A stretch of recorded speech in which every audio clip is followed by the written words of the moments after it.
Como tú, creemos en nuestra ciudad y sabemos que para conseguir que crezca, tenemos que creer también en su motor, el comercio. Por eso, por cada compra que realices en las tiendas adheridas a la promoción Creemos, podrás ganar 3.000 euros y recibirás una ecobolsa diseñada en exclusiva para tu ciudad.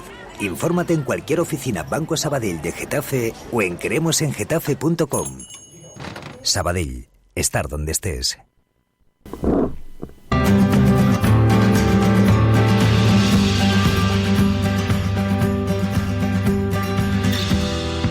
La literatura tiene su propio espacio, aquí, en Despierta Serezade. Entrevistas a autores aún desconocidos, reseñas de libros, talleres literarios, novedades editoriales. Damos voz a la palabra y a sus personajes principales. Presentado por Maribel Marín. Cada viernes, aquí, en Getafe Radio. Vamos a hacer realidad tu sueño y darte alas para volar. Vamos a despertar a Serezade.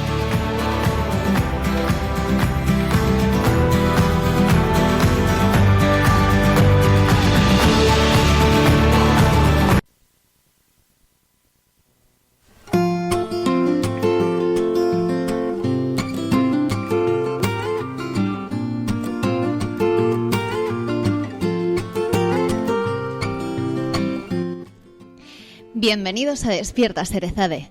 En breves instantes nos vamos a poner al día de las noticias literarias de esta semana. Continuaremos analizando la estructura narrativa en nuestro taller con la ayuda de un imprescindible para nosotros, José Pimat. Hoy abordaremos el espacio y el tiempo con ejemplos muy prácticos. ¿Queréis escuchar los consejos de algún autor conocido?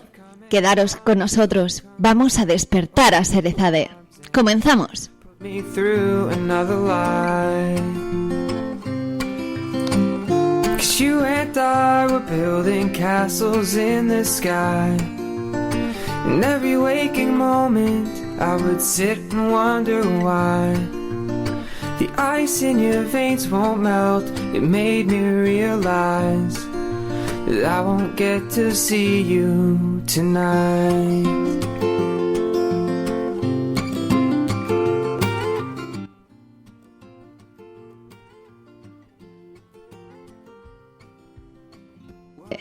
¿Qué se mueve en redes sociales? Las noticias más interesantes que hemos descubierto esta semana han sido varias.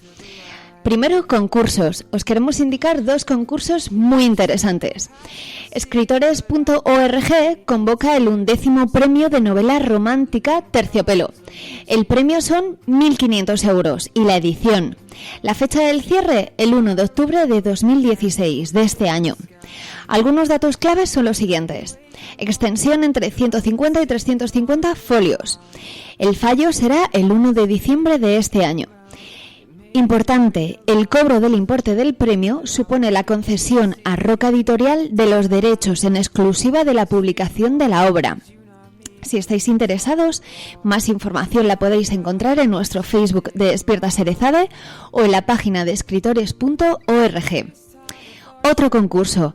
Amazon y El Mundo anuncian el tercer concurso literario de autores indie en español, del que será embajador y presentador el escritor Cristian Gálvez, que te sonará de la tele, seguro. Así reza el titular del post que El Mundo subió este martes a Facebook. ¿En qué consiste? Bueno, pues tenéis que subir vuestras obras a Amazon Kindle, incluyendo concurso Indie 2016, en el campo de metadatos denominado palabras clave de búsqueda. Entre el 1 de julio y el 31 de agosto, esas son las fechas en las que podéis participar. Van a escoger 5 libros finalistas y entre ellos van a seleccionar la obra ganadora que tendrá la oportunidad, escuchad bien, la oportunidad de ser publicada en papel, digital y audio por Amazon y traducida al inglés y publicada en la versión digital, impresa y también en audio, con el sello de Amazon. Creo que es muy interesante para vosotros. Todos los que estéis interesados podéis buscar la información en nuestro Facebook de Despierta Serezade o en la página del Mundo Literatura Certamen. Otra de las noticias literarias de esta semana lo avanzaba antes nuestra compañera Ruth Holgado. Hoy, esta tarde, en el Hospitalillo, hay convocada una jornada solidaria a las 7:30. La Fundación Centro de Poesía José Hierro y la Fundación del Hospitalillo organizan esta jornada poética y solidaria para disfrutar de la palabra y sobre todo para colaborar con el Banco de Alimentos de Getafe. Si queréis participar podéis hacerlo. ¿Cómo? Llevando algún escrito vuestro y también alimentos. Ella os avanzaba, los más necesarios son leche, azúcar, galletas, cacao, polvo, productos de higiene. Han organizado además diferentes actos para que podáis disfrutar de este gran día. No os lo perdáis, os esperamos allí. Recuerdo, esta tarde 7:30 en el Hospitalillo. Noticias literarias. Seguimos con las noticias literarias. Consejos.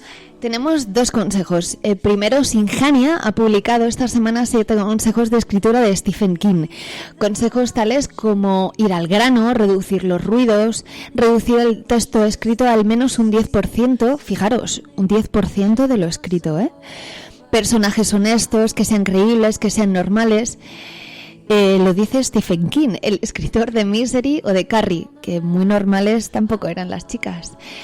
Si os interesa, echarle un vistazo al post. La verdad es que no tiene ningún desperdicio. Lo tenemos compartido en nuestro Facebook de Despierta Serezade. Otro post con muchos consejos, estos sin duda valen su peso en oro, han sido publicados por Ateneo, también esta semana.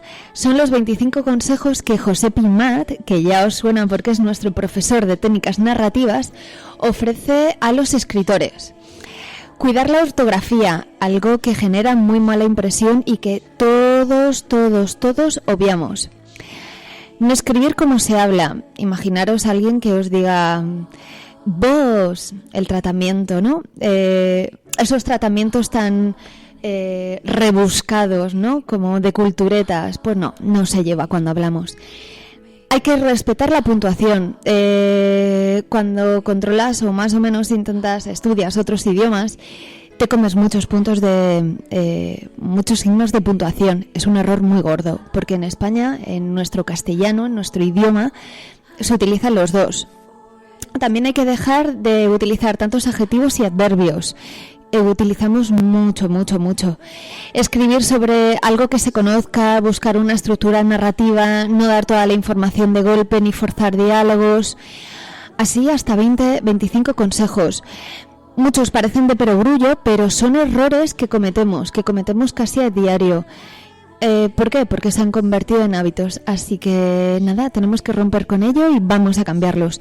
Busca este artículo que es muy interesante en nuestro Facebook de Despierta Serezade, en el Facebook de José Pinat o en el Ateneo Literario.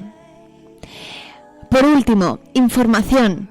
Hemos encontrado un artículo de Ángel Candelaria, que ha publicado un artículo súper interesante sobre los derechos de autor para escritores. Responde, yo creo, que a muchas dudas que nos asaltan a veces cuando vamos a publicar algo, por ejemplo, en redes sociales. En el artículo detalla qué se considera derechos, cómo registrar una obra. Es muy interesante, echarle un vistazo. Y nos gustaría poder entrevistarle algún día, así que a ver si tenemos suerte. Con esto concluimos las noticias literarias de esta semana. Disfrutar de la música que os ponemos a continuación. Un abrazo.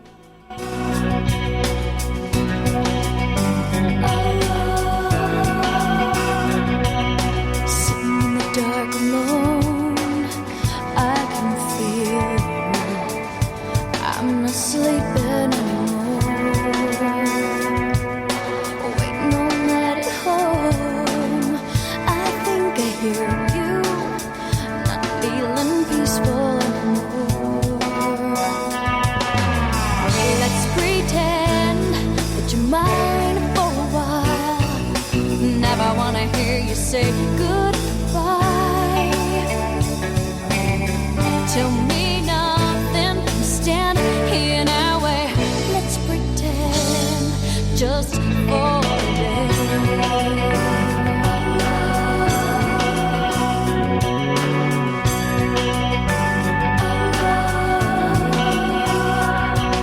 The bridge is getting wider.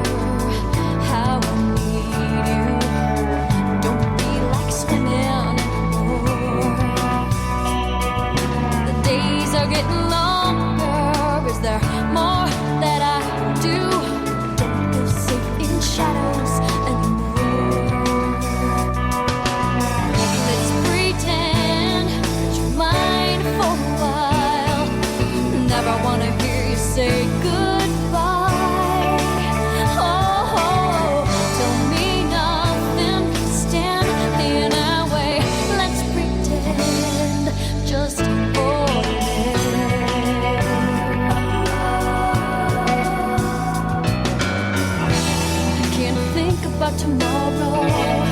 It's empty without you there. I want it all, but that's not fair.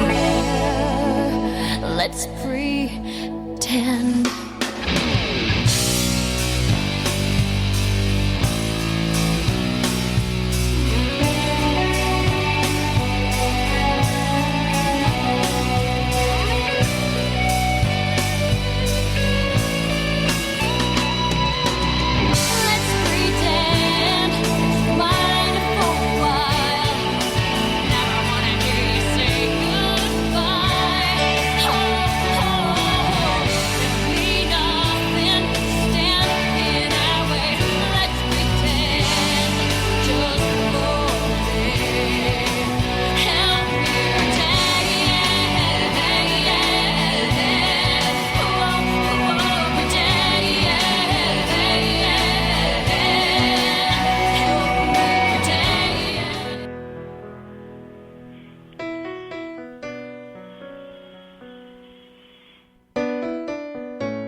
Cuando empiezas a escribir tu primera novela, ten en cuenta dos cosas. Uno, el tiempo del que dispones. Otro, tus recursos. Y otro, que no has de tener prisa. Y si eso va bien, y si tienes una historia que realmente te enamora, no debe preocuparte nada más. Cuando algo de esto falla, cuando no tienes una historia que te entusiasme o cuando no tienes tiempo para dedicarle, plantéate por qué es así y empieza de nuevo.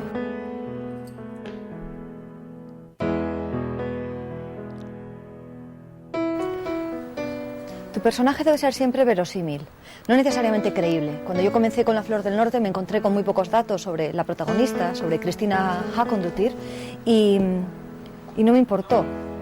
No me importó porque creía que era capaz de disfrazarla o de vestirla de manera suficientemente sólida como para convertirlo en un personaje atractivo. Trabájalo y vuélvelo a trabajar y relaciónalo con la estructura.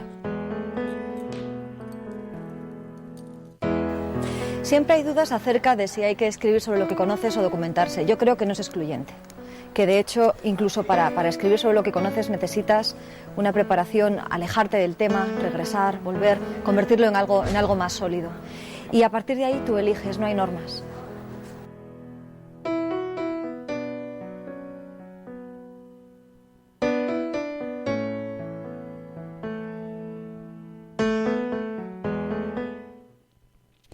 Arranca nuestro taller literario con la voz de Espido Freire.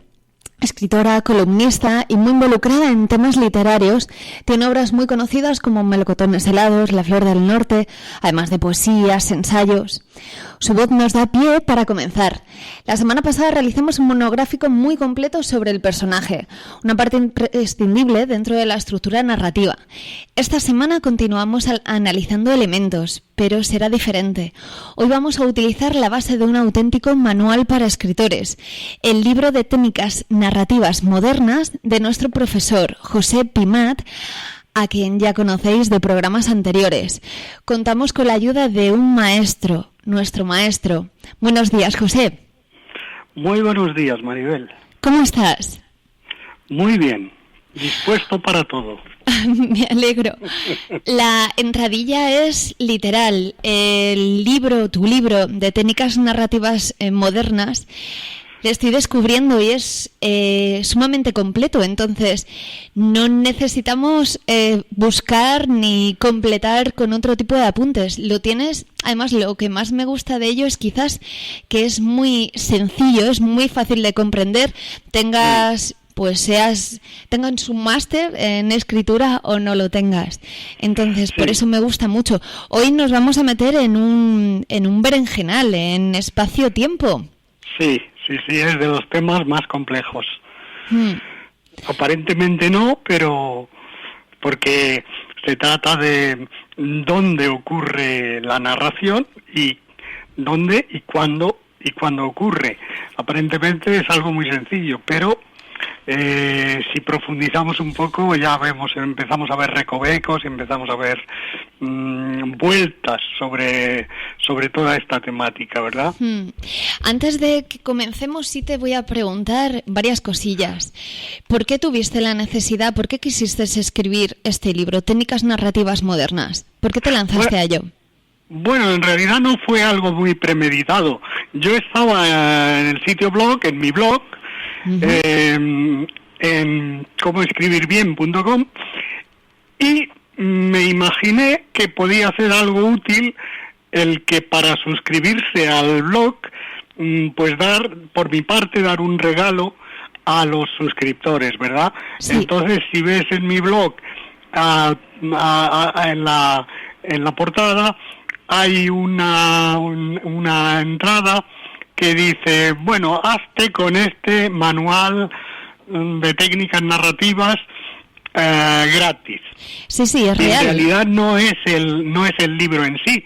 Yo hice una introducción de unas 40 páginas o así, unas 40 páginas, pero después pensé, vaya, pues ya que le tengo este resumen, pues voy a ampliarlo y voy a convertirlo en un libro. Y sí, le añadí uno o dos capítulos, la ambientación, creo, y otro capítulo, y lo convertí en libro. Sí, es cierto que se puede descargar en PDF, está disponible para todo el mundo que pueda o que esté interesado en echarle un vistazo, y si quiere profundizar, pues luego tiene el libro, pero sí, es completo. No sé si me has entendido. Se puede descargar por suscripción al blog, se puede descargar el resumen. Sí, a eso me refería. Tengo el resumen, me lo he descargado y era lo que quería señalar, y me parece realmente un regalo, un regalo. Bueno, pues sí, porque no sé, en los blogs no suelen hacer resúmenes de 40 y tantas páginas, casi 50, ¿no? Por tanto, es un regalo valioso. Sí. Y después, pues dije, pues voy a ampliarlo, poner ejemplos, ejercicios y demás, y así lo convertí en libro, en un manual.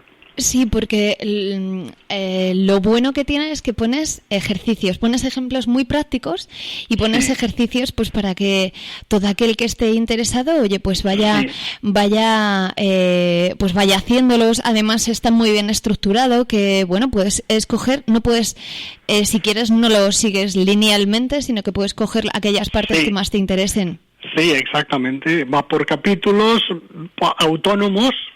No totalmente autónomos, porque todos los temas están relacionados con todos los temas, como no puede ser de otra manera al hablar de narración, pero bueno, sí se puede estudiar por separado.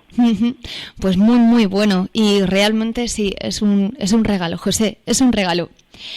Pues muchas gracias. Nos centramos entonces. Una de las primeras preguntas, nos vamos a centrar en espacio y tiempo, pero una pregunta obligada es, ¿haces la diferenciación, por ejemplo, en el libro? Tienes un apartado de ambientación y otro apartado de espacio y tiempo. Veo en muchos blogs, en muchos posts, y solemos caer en el error de meter en el mismo paquete ambientación, espacio-tiempo, contexto. Sí, realmente a veces se crea un poco de confusionismo, pero vaya, la base de la ambientación, es verdad que la base de la ambientación es el tiempo y el espacio, pero también puede haber otros detalles, ¿no? Entonces, pues yo lo preferí poner el capítulo de la ambientación como introductorio al más extenso de espacio y tiempo, y todo eso se puede ver como el contexto de la novela, ¿no? Es donde suceden las cosas y cuándo suceden, ¿verdad? Así es. Bueno, pues nos metemos manos en la masa. Vamos a empezar. Si quieres, viene muy bien, me gusta mucho cuando defines en el libro, por ejemplo, que el autor suele situar marcas de espacio y tiempo, deja esas miguitas de las que hemos hablado antes. Pues si quieres, vamos a empezar hablando del espacio, vamos a desgranar un poco qué es el espacio y cómo... Bueno, empezamos. Bueno, el espacio narrativo Pues es el lugar donde están los personajes, donde se desarrollan los hechos, los acontecimientos de la historia, ¿verdad? Sí.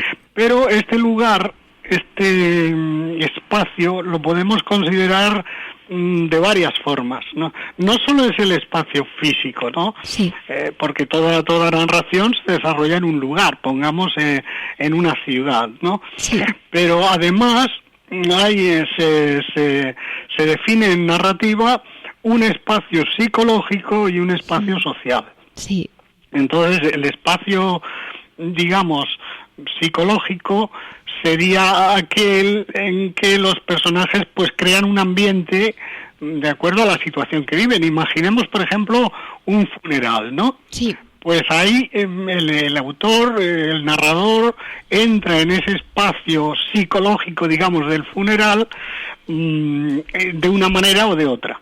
Y también pues hay otro espacio, el espacio social, que corresponde lógicamente sí al contexto total en el que se mueven los personajes, como puede ser, yo que sé, pues en la Roma de Tiberio, vamos a poner por caso, y en la época en que vivía Poncio Pilatos y sucedieron aquellos acontecimientos que se cuentan, ¿verdad? Sí. Pues ese es el espacio histórico, el espacio social, económico, el contexto, vaya, lo que se entiende por contexto social, histórico, etcétera. Uh-huh. Por tanto, en el espacio narrativo tenemos tres aspectos, ¿no? El espacio normal y corriente, que sería el lugar, un espacio psicológico que crea el autor a partir de determinadas escenas, y un espacio social e histórico que es el contexto sociohistórico, en el espacio temporal y sociohistórico donde ocurren los acontecimientos. Completamente bien explicado, y además yo creo que los ejemplos son muy muy adecuados. En tu libro, por ejemplo, identificas muy bien que puede ser espacio abierto, puede ser además un espacio cerrado, y cuando hablas del espacio cerrado señalas, por ejemplo, una celda. Lo interesante es que el escritor, además de poder describir cada uno de los objetos de esa celda, también puede determinar la relación que tiene con cada uno de esos objetos. Me parece muy bueno, porque pues da ese mucha sería carga. lo que he comentado antes, Maribel, del espacio psicológico. Del crear. Es decir, esa relación que tiene el preso con los pequeños objetos de su celda, pues es una relación no solo espacial, ¿verdad?, de un espacio, de unos objetos, sino una cuestión también psicológica. A eso iba, que me parecía muy oportuno ponerlo de relieve, porque yo creo que pocos ejemplos a lo mejor se pueden encontrar que sean más que afinen tanto como esa celda, el hombre está apartado, apenas tiene cosas, y el poder darle esa carga psicológica. Yo creo que sí que es un ejemplo muy muy bueno. Y no solo eso, Maribel, es que además el preso, a través de su imaginación, puede crearse unos espacios psicológicos, imaginativos, inmensos, ¿verdad? Sí. Por tanto, digamos que el espacio es relativo, también en la novela, ¿verdad? Sí que lo es, sí que lo es. Sí. Bueno, entonces encontramos que muchas veces ese espacio condiciona también el comportamiento de los personajes, incluso condiciona cómo va a ser la trama, ¿no? Crea ese espacio, esa ambientación como que te va guiando el camino, ¿verdad? Sí, porque el autor, cuando planifica su obra y la imagina dentro de ese contexto espacial, pues según la trama que haya elegido, según los acontecimientos y los personajes, pues el espacio puede tener un papel importante. Por ejemplo, pues imagínate un espacio en la montaña, ¿no? Sí. O una narración que suceda en la montaña. Pues quizá la montaña adquiere una relevancia que no tendría en una novela urbana, en una novela que sucede en la ciudad. Y lo mismo podemos decir, pues, una novela que sucede en la plaza de una ciudad. Sí. Es distinto de los acontecimientos que suceden en el interior de un domicilio. En el domicilio pues serán cuestiones más bien de tipo familiar, y en la plaza o en un café, en un bar o etcétera, pues los acontecimientos serán más colectivos, ¿no?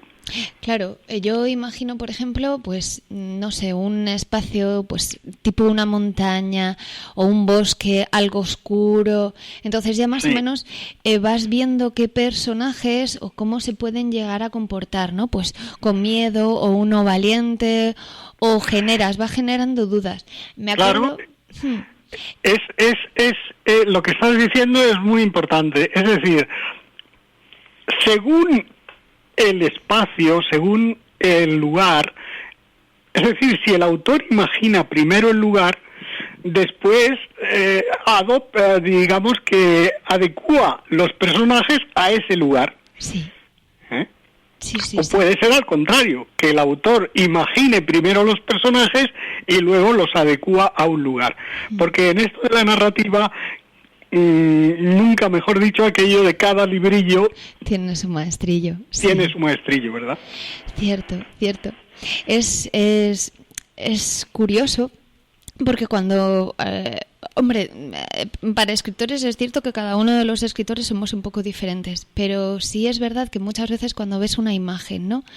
Te genera una imagen de un espacio, de una zona, te suele generar ya, o empiezas ya a pensar, a hilar cómo sería, qué condiciones tiene. Y esto serían pues las distintas técnicas que utilizan los escritores, ¿verdad? En este caso del espacio, bueno, pues hemos dicho que habría dos formas: una, imaginar primero el lugar y luego adecuar el resto, o imaginar el resto y luego adecuar el lugar, ¿verdad? Y ya son dos técnicas diferentes. La semana pasada hablábamos, por ejemplo, del teatro, de películas. Es cierto que el escritor, y esto son casi palabras textuales tuyas del libro, el escritor tiene que ir definiendo, escribiendo lo que él ve o lo que quiere desarrollar. En vez de, por ejemplo, en el teatro o en una película, en el cine, que realmente se está viendo todo lo que hay, ¿no? Sí, no hay que describir, es decir, en cine o teatro pues no tienes que describir nada, porque la cámara pues ya te lo muestra todo. En cambio el escritor tiene que ir relacionando los objetos, los lugares, los tiene que ir relacionando con los acontecimientos, ¿verdad? Uh-huh. Mediante las palabras. Digamos que la cámara del escritor son las palabras. Uh-huh. Bueno, pues yo creo que tenemos más o menos definido el espacio. Sí. Nos vamos también quizá ha faltado decir que, el espacio puede ser real, ¿verdad? Pero también puede ser imaginario. Uh-huh. Es decir, por ejemplo, en esta saga de Tolkien, ¿no? Sí. En El Señor de los Anillos. Los títulos, pero en esta saga que se ha llevado al cine, pues el espacio lógicamente es imaginario, no existe ese lugar, sino que lo imagina el autor pues de forma completamente libre, ¿verdad? Y lo van creando, sí. Y lo describe a su gusto, ¿no? Totalmente. A mí me parece, conozco mucha gente que escribe sobre fantasía, y la verdad es que me parece algo prodigioso, porque poder imaginar personajes, cosas, escenarios, es algo prodigioso, ¿eh? Bueno, Maribel, para eso está la imaginación, ¿eh? Sí, pero... La imaginación es fundamental en un escritor. Crean completamente un mundo paralelo, y es poderoso, es poderoso. Yo tengo una alumna que se tira por ese lado, es bastante joven, y se tira por ese lado fantástico, y le salen los relatos fantásticos, porque es muy imaginativa y imagina cualquier cosa, cualquier situación, ¿me entiendes? Sí. Depende mucho de las personas, ¿no? De los autores. Hay unos que son más imaginativos y otros son más realistas. Pues bienvenidos, sean los que sean, bienvenidos. Vale. Seguimos entonces a un espacio real y otro espacio fantástico. Cierto. ¿Algún apunte más o pasamos al tiempo? Bueno, habría muchos detalles, ¿no? Pero, por ejemplo, pues tú puedes, si imaginas un lugar ideal, es diferente si imaginas un lugar tétrico, ¿verdad? Puede ser un lugar imaginario, pero puede ser un lugar ideal o puede ser un lugar, pues, oscuro, etcétera, etcétera, ¿no? Es decir, hay muchísimas posibilidades y muchos encajes diferentes. Y ya podemos pasar al tiempo. El tiempo. Bueno, si quieres podemos poner algún ejemplo, antes de pasar al tiempo podemos poner algún ejemplo de espacio, de alguna descripción de espacio. Tengo, por ejemplo, tenemos dos, una de Pío Baroja y tenemos otra de Federico García Lorca. A ver qué te parecen. El primer ejemplo es La Sisma, de Pío Baroja. Dice así: el paraje era severo, de adusta severidad. En el término del horizonte, bajo el cielo inflamado por nubes rojas, fundidas por los últimos rayos de sol, se extendía la cañada de montañas de sierra, como una muralla azulado plomiza, coronada en las cumbres por ingentes pedruscos y veteada más abajo por blancas estrías de nieve. Muy bien. Prodigiosa la pluma del señor Pío Baroja, ¿verdad? Muy bien, hombre, Pío Baroja es que es uno de los grandes, por supuesto. No sé si conoces la anécdota de que Ernest Hemingway, cuando ya tenía incluso el premio Nobel, fue cuando estaba muriendo Pío Baroja, fue allí a su cama, al lado de al pie de su cama, para despedirse de él y llamarle, y le llamó maestro, ¿verdad? Sí. Porque en realidad Hemingway había tenido mucha influencia de Baroja. La verdad es que no lo sabía, curioso. Pero bueno, pues, una pequeña anécdota. Muy bueno, un reconocimiento muy positivo, muy bueno. Bien. Pues el siguiente ejemplo, Federico García Lorca, dice así: sobre el monte pelado, con calvario, agua clara y olivos centenarios, por las callejas, hombres embozados, y en las torres, veletas girando eternamente, oh pueblo perdido, en la Andalucía del llanto. Muy bien, estupendo, como siempre, Federico García Lorca. Sí, pues pasamos al tiempo. ¿Cómo podríamos definir el tiempo? Porque hay muchas clases de tiempo. Sí, el tiempo, digamos, es un concepto, el tiempo narrativo es un concepto un poco más complejo que el espacio, ¿no? Ahí intervienen más asuntos. Bien, en principio hay que distinguir el tiempo de la historia del tiempo de la narración. Sí. El tiempo de la historia, que sería el tiempo de la acción, bueno, es el tiempo, digamos, imagínate una novela que va de 2000 a 2016. Sí. Estos últimos 16 años. Bueno, ese es el tiempo de la historia. Ajá. ¿Verdad? Y el tiempo de la narración ya es el tiempo interno que utiliza el narrador, que utiliza el autor, de manera que puede modular el ritmo, que puede alterar la linealidad del tiempo, porque el tiempo físico, digamos, el tiempo histórico nuestro, el tiempo que vivimos, es lineal. No puedes ir para adelante o para atrás. No. Va hacia adelante y no se para. Matemáticamente es imposible, sí. Es imposible físicamente esto, a pesar de las fantasías que se hacen en las películas de ciencia ficción, ¿no? Sí. Pero en la vida cotidiana esto no es posible. Ajá. En cambio, en una narración, igual que sucede en una película, ¿qué se hace en una película? El director rueda muchas escenas, muchos metros de película que se dice, y después hay una figura que es la del montador que dice, bueno, pues esto lo vamos a ordenar así y así. Y a lo mejor pone escenas que son del principio de la narración, las pone al final y comienza por el final y luego va retrocediendo en el tiempo con flashbacks, etcétera, ¿no?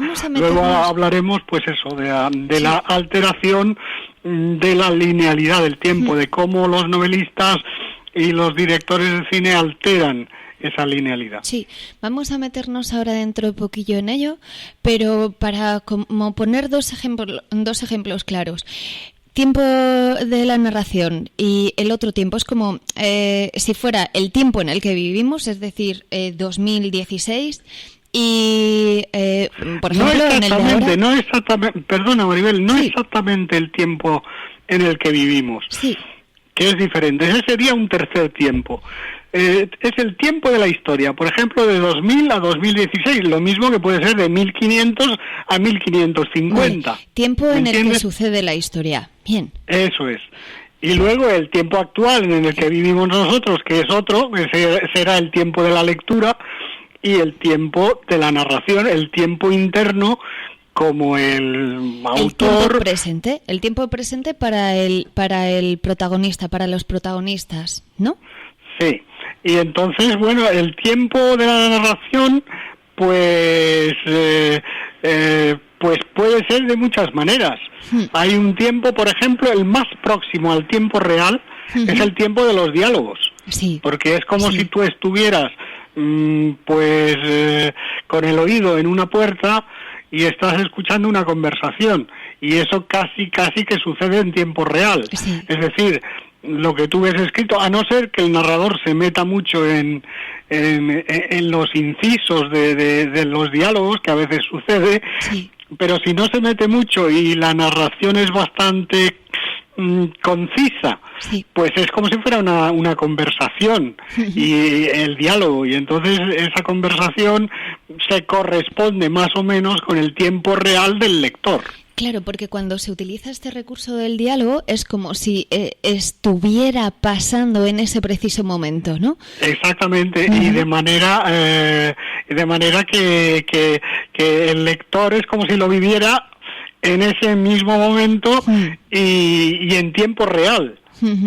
Y por eso se dice que los diálogos imprimen ritmo a la narración. Sí. Porque, digamos, si se ponen muchas parrafadas largas y con oraciones complejas que digamos que ralentizan el ritmo, pues a veces el lector se cansa de esto y encuentra un diálogo y dice, los cielos abiertos. Claro, como que descansa un poco. Eso pasa efectivamente en El Señor de los Anillos, de Tolkien. Con perdón para toda la gente que somos muchos que nos gustan, pero es verdad que las descripciones a veces son muy densas, ¿verdad? Podemos ver quizás, si quieres, después de esta definición tan clara y estos ejemplos tan claros, podemos ver un poco cómo es ese orden, porque ya nos vamos metiendo en ello, cómo es ese orden de los tiempos. Bueno, pues a veces suceden pues esto que se llama en literatura isocronías, pues es decir, el tiempo no está ajustado, digamos, al orden lineal lógico, ¿no? Por ejemplo, pues en el ejemplo que hemos puesto, una narración que sucede desde el 2000 al 2016. Sí. Bien, nosotros podemos empezar, por ejemplo, esto es otra cosa que no he dicho, podemos empezar de tres modos básicos, ¿no? Podemos empezar en medio de la narración, in medias res, que se llama, en medio. Sí. Podemos empezar al principio de todo, al principio, o sea, un principio cronológico, y podemos empezar al final también de la narración. Es decir, a veces pues un autor dice, bueno, pues imagínate el caso de un asesinato, ¿verdad? Sí. Y el autor decide empezar la narración pues en el momento del asesinato. Y ahí comienza la novela, la narración. Crónica de una muerte. Imagínate, pues, como hemos visto en tantas películas, que pues le hacen preso, se hace un juicio y en el juicio se va tirando hacia atrás. Con el flashback que en literatura se llama analepsis, o retroceder en la historia, pues con sucesivos flashbacks, que esto ya es lenguaje cinematográfico, pues vamos tirando hacia atrás, ¿no? Y se van porque claro, ese asesinato se ha producido por unas causas, ¿verdad? Por unas cuestiones que se han de dilucidar, y eso lo hace el novelista o el director de cine, pues lo hace a través de los flashbacks, de tirar para atrás la acción. Es muy interesante este recurso porque el autor lo que te presenta es un hecho. Se han cargado a alguien, siguiendo el ejemplo del asesinato. Y ahora realmente la historia es donde comienza. ¿Por qué se la han cargado? ¿Qué ha llevado a ese asesino o múltiples asesinos a cargarse a esa persona? Pero bueno, Maribel, fíjate una cosa, que el ejemplo es del asesinato, pero puede aplicarse a cualquier novela dramática.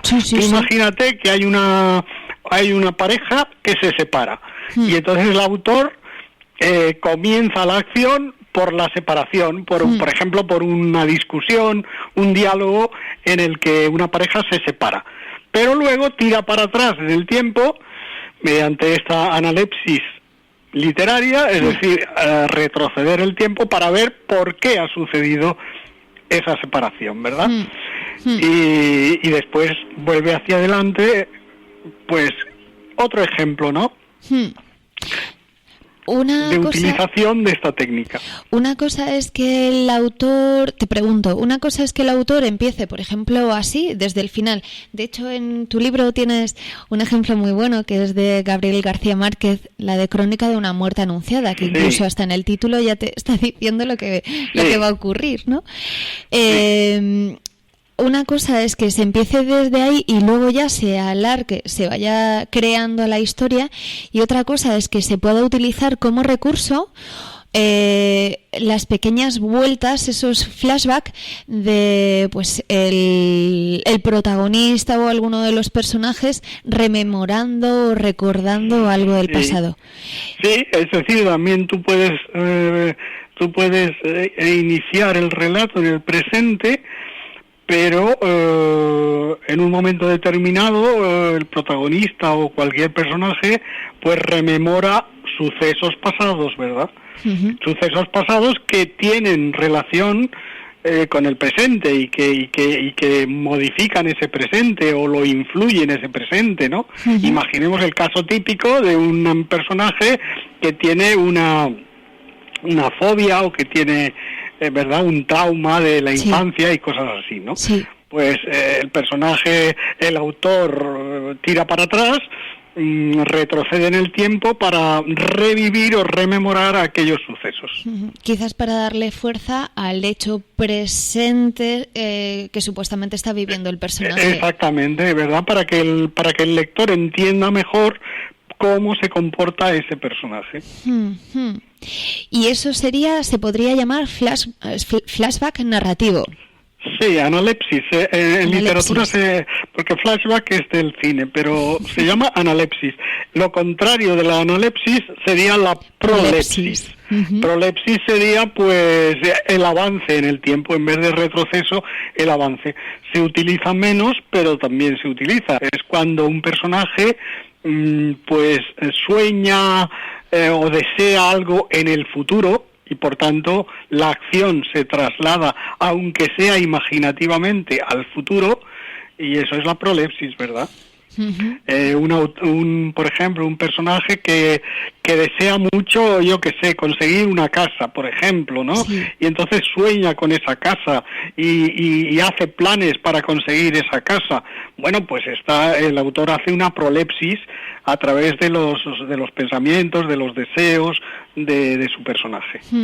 Tienes un ejemplo muy bueno, que es de 100 años de soledad, de García Márquez. Lo leo rápidamente. Muy bien. Muchos años después, frente al pelotón de fusilamiento, el coronel Aureliano Buendía había de recordar aquella tarde remota en que su padre lo llevó a conocer el hielo. Exactamente, es decir, pues el autor ya avanza un poco la acción en una frase, ¿verdad? Luego ya, si eso lo profundiza más o lo profundiza menos, le dedica más tiempo, o sea, dedica más espacio, más tiempo, ya es otra cuestión, ¿no?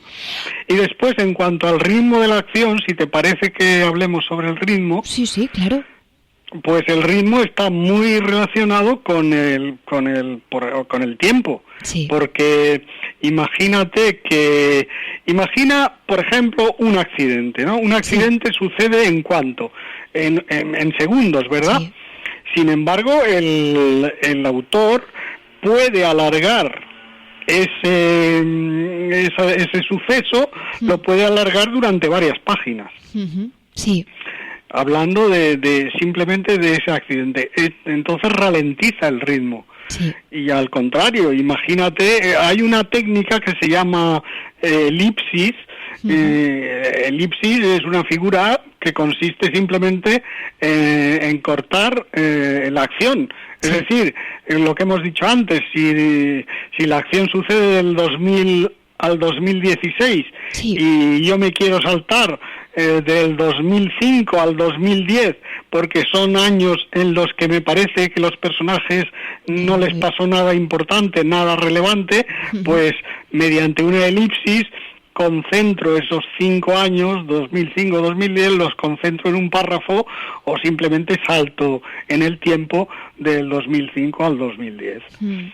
Sí. Esto es una técnica que se llama prolepsis. Creo que están muy bien definidos. Es Perdón, prolepsis, me equivoqué. Elipsis. No te preocupes. Sí. Elipsis. Es una técnica muy buena que tienes que saber utilizar muy bien, porque es cierto que a veces vemos en algunos libros que la utilización del ritmo a veces es como muy rápido y en determinados momentos es muy lento. A ver, siempre tenemos que confiar más o menos en el escritor, en lo que nos quiera explicar o donde nos quiera llevar, pero sí tenemos que atender a ese ritmo, porque a veces nos lo saltamos a la torera y le damos quizás importancia a cosas que no tienen tanta, ¿verdad? Es decir, bueno, en la novela se hace más manga ancha, pero sirve lo que se dice de los relatos cortos o de los cuentos, que no debe sobrar no tiene que haber una palabra de más, también serviría exactamente igual para la novela. En la novela tampoco tiene que haber palabras de más, ni frases de más, ni párrafos de más, ni capítulos de más. Y mucha gente, sobre todo mucha gente que es más inexperta, pues pone pues lo que se llama habitualmente, entre comillas, paja. Sí. Mucha paja y poco grano. Sí, pues mira, antes de comenzar el taller hablábamos, por ejemplo, hemos visto 2 artículos esta semana, uno de Sinjania y otro que te sonará, de 25 consejos que han publicado. Sí. Pues ambos, tanto el de Sinjania, que eran 7 consejos de Stephen King, decía que había que reducir el texto escrito a al menos un 10%. Un 10%. Uy, un 10% es para gente experta, ¿eh? Por eso lo habla Stephen King. Sí. Realmente lo normal es un 50%. Pero luego el otro súper artículo que estaba escrito por un tal José Pinat, que puede que te suene. Me suena un poco, sí. Un poco. Pues también lo hemos comentado, que indicaba muchas cosas que tenemos que cuidar y que, bueno, copiamos muchas veces. Muchos errores. Bueno, lo escribí hace un par de semanas y iba sobre de todo, es decir, desde la gramática hasta lo más avanzado, ¿me entiendes? Sí, pues... Por eso le puse de título para todo tipo de escritores, ¿no? Más digamos, que comienzan a escribir o que sean más expertos, ¿verdad? Pues aquí también comentas aquello de cuidar, dejas caer el no meter paja, porque es cierto que solemos caer nos vamos por las ramas muchas veces, y muchos adjetivos. Sí. Ese es el defecto fundamental. Incluso yo te diría de escritores ya incluso experimentados, ¿no? Que empiezan a poner digresiones y descripciones que a veces no tienen sentido, y bueno, pues es un efecto. Yo es que soy un amante, digamos, de la concisión, del lenguaje más sencillo, ¿no? Sí, más directo. Pío Baroja, precisamente, era uno de los maestros que comenzó a cultivar ese lenguaje más directo, más breve, más conciso. Es cierto que solemos caer en el barroquismo más puro, sí, y muchas veces hablamos o escribimos y parece que no llegamos a terminar, no se sabe muy bien dónde llegamos, ¿no? Pero bueno. Para eso está precisamente la estructura narrativa y la planificación. Sí, sin duda. Y luego la revisión, es decir, si no revisamos los textos, ¿verdad? Y no señalo a nadie, si no revisamos los textos, pues lógicamente no el texto no puede ser un texto perfecto. Esto se lo salta mucha gente, sí. Sobre todo la gente que comienza a hacer narración. Los textos hay que revisarlos y hay que escribir mucho más de lo que luego se va a poner en la narración. Imagínate, por ejemplo, una película que hace un director, rueda, 500 horas de rodaje, de metraje, y esas 500 horas luego las reduce a 2. No lo pone todo, cierto. Y los escritores más experimentados, ¿qué hacen? Escriben muchas escenas, finales alternativos, comienzos alternativos, escenas de diferente tipo, escritas de diferente forma, y luego todo eso lo montan, hacen el montaje, como si fuera una película, y dicen, bueno, pues de estas 100 escenas que he escrito, me sirven estas 50, las otras 50 no las voy a utilizar, quizá las utilice en otra novela, ¿verdad? Y entonces, pues, así tiene que hacer un profesional, porque si escribes una novela del principio hasta el final y sin revisar, pues poca excelencia puede haber en esa novela, ¿no? A no ser que seas un genio, como ya he dicho otras veces. Realmente tienes que planificar todo muy bien, tienes que escribir mucho, sí. Y luego seleccionar lo que sea seleccionable. Coincidís, Stephen King, tú y un profesor que tuve, David Gallego, que nos decía, revisa, y cuando ya lo tengas revisado, acorta, no añadas nunca, acorta. Exactamente, acorta, completamente de acuerdo con tu profesor. Por eso, porque sois profesores. Bueno, pues tenemos que abrir bien los oídos y tenemos que intentar llevar a término los consejos que nos dais, porque si coincidís varios, pues será porque un poquito de razón tenéis que tener. Ahora ya lo difícil es meterlo dentro de la cabeza, que es un poco dura, ¿verdad? Bueno, sí, porque por lo que tú has dicho al principio, porque son hábitos, sí. Que se le llama también vicios, sí. Vicios narrativos, que esos hábitos, el hábito hace al monje, y bueno, podemos poner otros refranes, sí. De que los hábitos son muy difíciles de romper, ¿no? Porque estás acostumbrado a hacer una cosa de una determinada manera, y aunque tengas delante de las narices una solución mejor, pues no la llegas a implementar sencillamente por el hábito. Ya. Bueno, pues a ver si nos sirve. Creo que poco más tenemos que añadir, ¿verdad? Pues sí, realmente hemos hablado un poco de todo, ¿verdad? Sí, yo creo que los ejemplos han sido muy buenos, creo que lo hemos puesto muy bien de relieve. Me gustaría volver a indicar el libro, Técnicas narrativas modernas, que bueno, el resumen es, si os suscribís a la página web de Josep Imap, es comoescribirbien.com, o lo podéis descargar, y si no, el libro es muy, muy bueno. Que con ese nombre, Técnicas narrativas modernas, se busca en Amazon y ahí se encuentra. Así es. Bueno, José, mil gracias. Me ha gustado mucho. Ha sido muy práctico y muy instructivo. Yo creo que la semana pasada todos los días te lo digo, pero... Como siempre, ¿verdad, Maribel? Sí. Yo creo que estamos haciendo un buen trabajo. Muy bueno. Nos estás enseñando mucho. Somos telepáticos, nos leemos el pensamiento. Te lo agradezco mucho, mucho. Que tengas muy buen día. Hablamos, si podemos contar contigo la semana que viene, espero que sí, que te podamos liar. Te vemos la semana que viene. Muy bien, Maribel, de acuerdo. Un abrazo, buen fin de semana. Ha sido un placer estar en tu espacio. Gracias.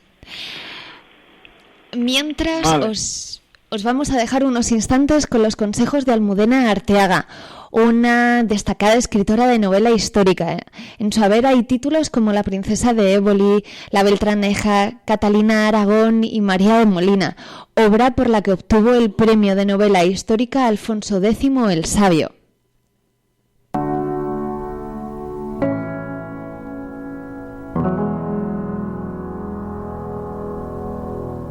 Yo sigo viva y florezco cada primavera. Siento el caminar de los paseantes que recorren mi capricho. Me llega el perfume de las lilas que ordené plantar y el murmullo del agua en los estanques que mandé construir.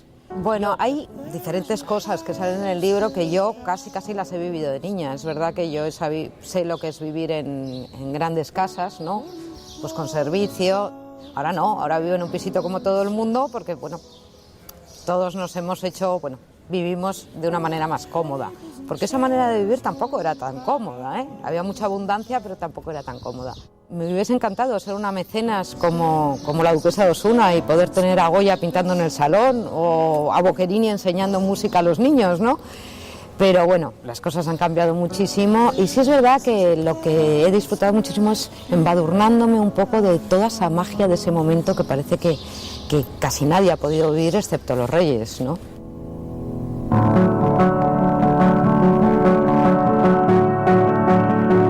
Como por arte de magia, los personajes de nuestra historia despiertan del profundo sueño de los siglos evocados por la pluma de Almudena de Arteaga, miembro de una familia aristocrática e incluso descendiente de algunas de las protagonistas de sus novelas. Esta mujer ha sabido dibujar el pasado, desempolvando la vida de los palacios que en siglos anteriores albergaron la élite política, económica y artística que tanto ha influido en el devenir de nuestro presente. Aprovechando su participación en Presencias Literarias, una iniciativa que la Universidad de Cádiz lleva organizando durante casi 20 años, nos deslizamos por los entresijos de una memoria a veces olvidada que se ha propuesto rescatar esta amante de la novela.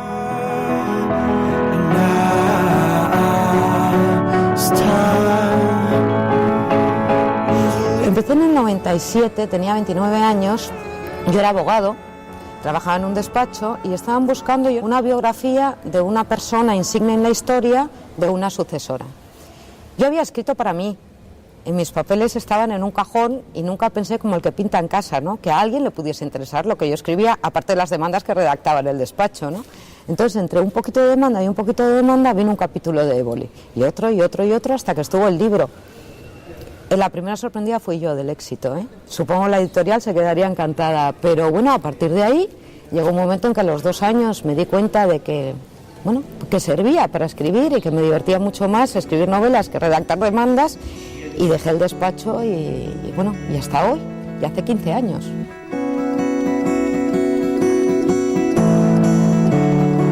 El secreto no lo sabe nadie de una buena novela, es que influyen tantísimos elementos que es casi imposible saberlo, ¿no? Si lo supiésemos todos haríamos un bestseller cada vez que escribimos un libro, ¿no? Pero sí es verdad que lo que tienes que hacer es imbuirte del personaje, entonces es todo un poco. Tú tienes que sentir como él, tienes que acostumbrarte a todas las cosas cotidianas que ese personaje tiene, tienes que conocer a todos los personajes que son secundarios, pero que no les puedes quitar su importancia, que fueron importantes para él. Tú cuando empiezas a redactar una novela y empiezas a ver esas personas que tuvieron contacto con ella, pues ves que llaman a la puerta y dicen, es que yo quiero más protagonismo, te lo empieza a pedir, ¿no? Casi te tapa, te embulle, te llama, ¿no? Y yo siempre cuento, por ejemplo, que mis hijas, cuando todavía no respetaban mi momento de escritura del todo y eran un poco más pequeñas, ahora ya son mayores, una vez llamó a la puerta una de ellas y no sé en qué novela estaba exactamente, pero la hablé de vos y la pobre niña me dijo, bueno, mamá, comprendo que no estás en este mundo, en este momento no estás en este mundo. Y cerraron la puerta y se fueron. ¿Sabes lo que te digo? Que cuando yo, no solamente es tener mucho dato histórico y conocer bien al personaje, casi te tienes que, es un tópico, pero vestir con su piel, pero de verdad, de verdad.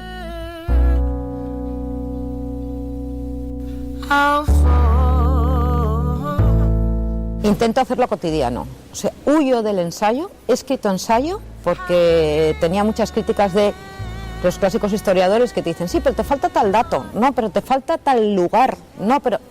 Y yo claramente no es que no lo sepa, lo sé perfectamente, pero creo, Y es un verdadero ejercicio a la hora de escribir una buena novela histórica, decir, vale, este dato no me cambia la historia general de esta persona o de este momento, pero sí me rompe el ritmo de la novela. Si yo quiero llegar a más gente, no pasa nada si prescindo de este dato. Si tú metes todo en el saco, haces unas novelas de 2.500 páginas que probablemente nadie lea, ¿no? Lo que quiere el lector es sentir al personaje y sentirse al lado de él, y sentirse su amigo, y saber lo que piensa, y mirarle a los ojos, estar viéndolos prácticamente, ¿no?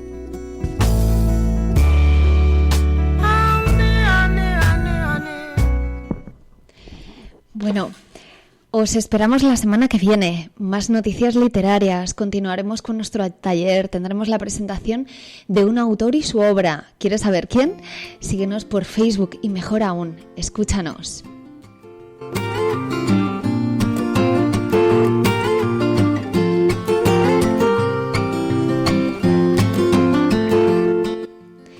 ¿Qué sería un mundo sin sueños? Mejor aún, ¿qué sería un mundo sin locos que persiguieran sus sueños? Tenemos para vosotros un regalo, un himno silencioso de la alegría en la voz de Benedetti. Defensa de la alegría. Disfrútalo. Que tengas un buen fin de semana. Un abrazo. Defensa de la alegría. Mario Benedetti. Defender la alegría como una trinchera. Defenderla del escándalo y la rutina, de la miseria y los miserables, de las ausencias transitorias y las definitivas. Defender la alegría como un principio. Defenderla del pasmo y las pesadillas, de los neutrales y de los neutrones, de las dulces infamias y los graves diagnósticos. Defender la alegría como una bandera, defenderla del rayo y la melancolía, de los ingenuos y de los canallas, de la retórica y los paros cardíacos, de las endemias y las academias. Defender la alegría como un destino, defenderla del fuego y de los bomberos, de los suicidas y los homicidas, de las vacaciones y del agobio, de la obligación de estar alegres. Defender la alegría como una certeza. Defenderla del óxido y la roña, de la famosa pátina del tiempo, del relente y del oportunismo, de los proxenetas de la risa. Defender la alegría como un derecho. Defenderla de Dios y del invierno, de las mayúsculas y de la muerte, de los apellidos y las lástimas del azar, y también de la alegría.